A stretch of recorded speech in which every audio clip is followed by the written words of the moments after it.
السلام عليكم كلنتي wanaagsan sidaan la socono maalinkii talaadada ahayd waxa xilka dalkaasi Mareykanka loo magacaabay Donald Trump sidaas oo kale isla maalinkaasi oo faarkii Netanyahu wuxuu xilka ka qaaday wasiirkiisa gaashaandhigga Yoav Gallant haddaba dadka aad u falanqeeya arrimaha bariga dhexe Israa'iil ayaa waxay isweydiinayaan maxaa keenay xilligan in Netanyahu xilka ka qaado wasiirkiisa gaashaandhigga mid ka mid ah wargeysyada Israa'iil ka soo baxa ee loo yaqaan Haaretz ayaa waxa maqaal ku qoray mid ka mid ah wariyaasha Israa'iil aad ku falanqeeya arrimaha Israa'iil lagu magacaabo Amos Herald wuxuu ciwaan ugu dhigay Donald Trump ayaa yimid halka Yoav Gallant albaabka uu ka baxay wargeyska nuxurkiisa ayaa idin soo koobi doona waxa uu ku bilaabay Netanyahu wuxuu rajeynayaa marba haddii Donald Trump madaxweynaha dalkaasi Mareykanka loo magacaabay dhibaatada iyo rafaadka uu ku jiro muddada halka sano ee wadartood in uu ka bixi doono sidaas oo kale wargeyska wuxuu leeyahay Donald Trump isagana run ahaantii markuu xilkan uu qabto bisha Janaayo ee soo socota 2025 wuxuu gobolkan bariga dhexe kala kulmi doonaa dhibaatooyin badan oo maamulkii isaga ka horeeyay ee Joe Biden uu kaga tagay Donald Trump marka aad fiiriso run ahaantii khudbadiisa sida wargeysku uu leeyahay waxa laga dhadhansan karaa wadamadan xulafada la ah Mareykanka sida Israa'iil iyo Ukraine dagaalada ay ku jiraan gaar ahaan Ukraine dagaalkan ay ku jirto muddada 2 sano halka Israa'iil dagaalka ay ku jirto muddada halka sano iyo wadartood in ay yihiin kuwa aanan faa'iido u lahayn wadamadan reer galbeedka inaysan faa'iido ugu jirin sidaas oo kale isla iyagaas Israa'iil iyo Ukraine inaysan faa'iido ugu jirin oo dad badan ay kaga geeriyoonayaan dagaaladan marka wargeysku wuxuu leeyahay iyadoo Netanyahu uu dareensan yahay ama ay suurtagal tahay in Donald Trump dagaaladan dunida ka socda gaar ahaan dagaal ka socda gobolka bariga dhexe in uu joojiyo marka Netanyahu wuxuu ka faa'iideysanayaa in Donald Trump uu dhagta ugu shubo Iran inay suurtagal tahay ama ay suurtagal ka tahay daqiiqad walba inay weerar ku soo qaado dhanka Israa'iil sidaas oo kalena ay Iran awood u leedahay isbuuc gudihii inay ku samaysato hubka nuclearka waana arinka uu kaga faa'iideysanaya ayaa la leeyahay sida wargeysku uu leeyahay in Donald Trump uu weerar ku qaado maamulkiisa dhanka Iran waxaan la soconaa run ahaantii Iran iyo Donald Trump iskuma fiicna sanadkii 2020 Iran waxa laga qaarijiyay mid ka mid ah hogaamiyaasheedii ilaalada kacaanka Qasim Suleymani oo lagu diray gudaha wadankaasi Iraq sidaas oo kale heshiiskii u dhaxeeyay Mareykanka iyo reer galbeedka Iran waxa burburiyay Donald Trump maamulkiisa oo ku aadanaa hubka nuclearka marka Netanyahu isagoo arinkaas ka faa'iideysanaya ayuu hadda wuxuu doonayaa maamulkan cusub ee ninkan lagu magacaabo inay weerar ay kula qaadaan dhanka Iran waxaan la soconaa maamulkan Biden uu hogaaminayo dhowr jeer inuu Mareykanka u tagay oo ka codsaday in weerar ay kula qaadaan Iran inay tahay cadawga koowaad ee gobolkan bariga dhexe Israa'iil ay ka joogi laacsan tahay sidaas oo kale inay tahay cadawga koowaad Mareykanka ay ku leedahay adduunka oo dhan marka hadda rajada uu qabo Netanyahu waxay tahay in Donald Trump uu weerar uu kula qaado dhanka Iran marka waxay haysataa ay wargeyska uu leeyahay laba fursadood fursadda koowaad waxay tahay in ay weerar degdeg ay ku qaado dhanka Israa'iil oo Israa'iil ay waxyeelo xoogan ay gaarsiiso ama in ay markaas iska aamusto oo nabad ay qaadato dhanka kale xiriirka Trump iyo Netanyahu ka dhaxeeya ayuu wargeyska isweydiinaya maxay tahay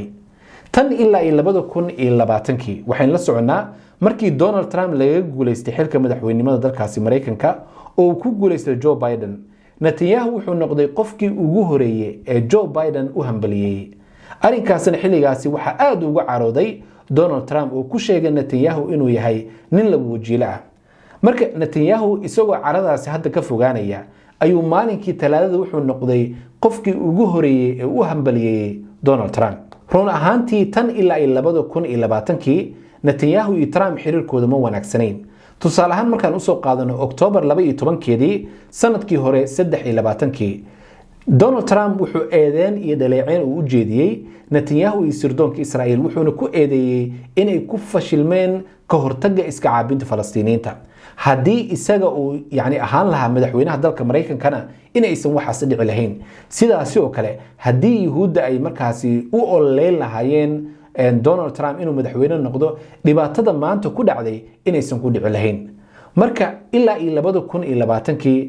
Donald Trump ma ahayn nin xiriirkooda ay aad u wanaagsan yahay ninkan lagu magacaabo oo faarkii Netanyahu haddaba sida wargeyska uu qoray wuxuu leeyahay Donald Trump waa mid mar walba danihiisa fiirsada waa nin jecel inuu xiriir wanaagsan uu la yeesho dictatorada caalamka uu ku tilmaamay madaxweynaha wadankaasi waqooyiga Korea midka Ruushka Vladimir Putin iyo sidaas oo kale Shiinaha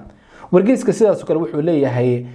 Donald Trump wuxuu aad u daneeyaa in madaxdan caalamka dictatorada ah sida Kim Jong Un Vladimir Putin iyo madaxda kale inuu xiriir wanaagsan la yeesho taana cabsida ugu badan ee caalamka hadda ay qabaan waxa qaba ayuu leeyahay wadamadan Yurub oo hadda madaxweyne Donald Trump markii xilka madaxweynimada loo magacaabay waxay ka cabsi qabaan ayuu wargeyska uu leeyahay jiritaanka dimuqraadiyadda xurta inay ka sii jirto wadamadan reer galbeedka waxay wadamadan Yurub ay ka cabsi qabaan maadaama Donald Trump loo magacaabay xilka madaxweynimada suurtagalna ay tahay in xiriir uu la yeesho wadanka Ruushka dagaalkan ka socda Ukraine in markaas uu istaajiyo sidaas oo kale dagaalkan ka socda bariga dhexe inuu istaajiyo marka Yurub waxay taagan tahay ayuu leeyahay meel cidla ah dagaalkii muddada 2 sano ay fangareynayeen oo lacagta ay ku bixinayeen oo ay taagnaayeen dhaqaalaha Ruushka dhulka hala geliyo ama Ruushka hala baabiyo hadiiba Donald Trump uu heshiis uu la galo Vladimir Putin waxa banaanka soo istaagi doona Yurub ayuu leeyahay wargeyska arinkaas sidaas oo kalena waxa banaanka soo istaagi doona Israa'iil oo iyadana ceeb banaanka la soo istaagi doonta maadaama dimuqraadiyadii iyo wixii la sheegi jiray xuquuqul insaanka iyo wax walba Mareykanku uu ololeey jiray Israa'iil ay beenta ay tiri haddaba wargeyska wuxuu sidaas oo kale isweydiinayaa Netanyahu maxay tahay faa'iidada uu ku qabo Donald Trump inuu noqdo madaxweynaha dalka Mareykanka maxayse tahay caqabadaha hortiisa yaalay qodobka koowaad wargeysku wuxuu ku sheegay laga bilaabo bisha Janaayo 2025 Netanyahu kama walwali doono maamulka Mareykanka dhaleeceyn kaga timaada ama waxa aad u yaraan doonta dhaleeceyntii kaga iimaanaysa maamulka Mareykanka gaar ahaan Joe Biden sidaas oo kale qodobka labaad maamulka Biden mar walba wuxuu faragelin jiray ayaa leeyahay arrimaha gudaha Israa'iil ka taagan marka Netanyahu waxa ka yaraan doonta ama ka istaagi doona in Mareykanka maamulkiisa ama maamulka Joe Biden ay soo farageliyaan arrimaha Israa'iil gudaheeda ka taagan in Donald Trump uu leerta uu siin doono Netanyahu uu sida uu doono gobolkan bariga dhexe sida hadda uu yahay si ka daran uu sameyn doono waa qodobka markaasi Netanyahu rajo uu ka qabo midda labaad Netanyahu wuxuu ninkan Donald Trump uu ku jecel waxa kamid ah Donald Trump waa ninkii safaaradda Mareykanka ee u soo raray magaalada Qudus waa ninkii markaasi Israa'iil u shaabadeeyay in Qudus ay tahay magaalo kamid ah magaalooyinka Israa'iil ay iyada ay leedahay sidaas oo kale Donald Trump sababta uu jecel yahay Netanyahu waxay tahay waa ninkii u soo xirigeliyay wadamadan Carabta ay kamid yihiin Bahrain iyo sidaas oo kale Morocco sidaas oo kale Imaaraadka oo ku sheegay inay jirto diintan loo yaqaan Ibraahimiyada waa ninkii markaas heshiiska la galay wadamadan Carabta sidaas oo kalena qodobka shanaad suurtagal tahay inuu u soo xirigeliyo wadamo kale oo Carab ah oo kamid yihiin Sacuudiga iyo wadamo kale oo markaas xiriir wanaagsan la yeesha Israa'iil marka waana asbaabtaas uu u jecel yahay Netanyahu ayaa leeyahay Donald Trump mar walba u soo xirigeliyo wadamo badan oo kabaqaad u noqda oo faarkii Netanyahu dhanka kale maalinkii talaadada ahayd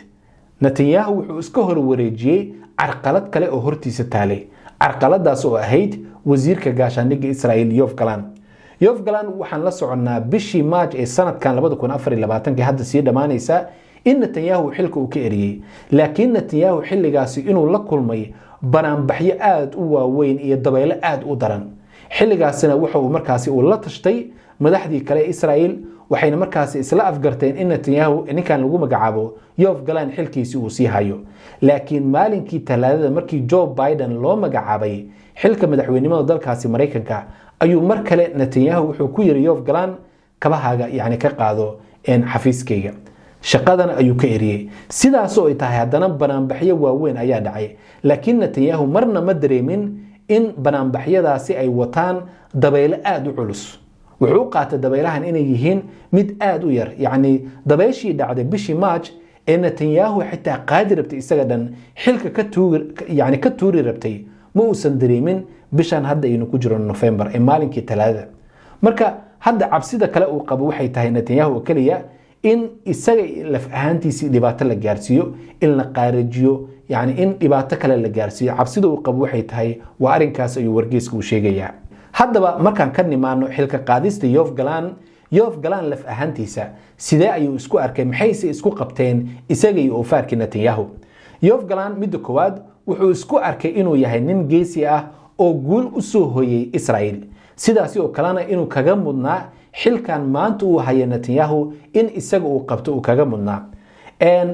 ninkan lagu magacaabo Yoav Galan wuxuu isku arkay nin geesi ah oo dilay madax badan oo yani iska caabinta Falastiiniinta oo kamid ahaa Yaxya Sinwar Ismaaciil Hani sidaas oo kale hogaanka xisbiga oo dhan yani si silsilada ama si isdaba jooga u qaarajiyay wuxuu isku arkaa inuu yahay ninkii ugu horeeyay Israel ee gobolkan bariga dhexe Israel cadawga ay ku leedahay ka hor leexiyay waa aragtida isagu aaminsan yahay sida markaasi oo maalinkii talaadada iyo wixii ka dambeeyay oo markaas ku andacoonayay sidaas oo kalena in guulo waaweyn Israel ay gaartay in isaga madaxiisa lagu gaaray waxyaabaha iska horkeen marka waxa kamid ah in yani ninkan Yoav Galan wuxuu soo jeediyay sida la socotaan maalmihii ugu dambeeyay in heshiis lala galo dhanka xisbiga muddo 60 cisho ah in heshiis lala galo sidaas oo kale iska caabinta Falastiiniinta ay wuxuu codsaday in dhowr jeer heshiis lala galo oo dadkan gudaha magaalada Gaza ku sugan يعني iyagoo bad qaba lala soo baxo arinkaasina mar walba Netanyahu waa uu diidanaa oo wuxuu taaganaa waxaan burburin doonaa awoodda iska caabinta Falastiiniinta halka ninkan uu ku andacoonayay dad ayaa gudaha inoogu jira marka koowaad dadkaas iyagoo bad qaba aan la soo baxno marka waxyaabaha kale ee isku daray nimankan ay kala geeyay waxa kamid ahaa fadeexadii ku soo baxday xafiiska Netanyahu sidaas oo kale Netanyahu inuu ninkan kaga cabsi qabo in isaga xukuumaddiisa uu rido ama markaas isaga laf ahaantiisa uu qaarajiyo waa cabsida kale ama waxyaabaha iska hor keenay in yani xilka laga qaado marka run ahaantii ninkan lagu magacaabo Netanyahu wuxuu rajo ka qabaa Donald Trump yani gobolkan marka uu xilka madaxweynimada uu qabto Mareykanka in gobolkan bariga dhexe xaaladda ka jirta in uu sii holciyo gaar ahaan inuu weerar uu kula qaado Iran waa sida isaga rajada uu ka qabo laakiin waxa la dhadhansanayaa Donald Trump in yani uu markaas doonayo dagaalkan gobolka bariga dhexe inuu istaajiyo sidaas oo kalena midka Yurub ka socda gaar ahaan midka Ukraine ka socda inuu istaajiyo insha Allah wixii kale soo kordhana halkan ayaan dib idinku soo gudbin doonaa ka dhiga wehelkaaga idaacada Buulixubay ma jeceshahay barashada qur'aanka kariimka iyo culuumtiisa hab casri ah online adigoo jooga gurigaaga iyo goobtaada shaqada haddaba dugsiga casriga ah ee Maka Islamic Online waxaad ka baran kartaa qur'aanka kariimka higaada luqadda carabiga iyo culuumta shariicada isqoristu way socotaa fadlan hore u gaadh wixii faahfaahina nagala soo xiriir +252 63477 956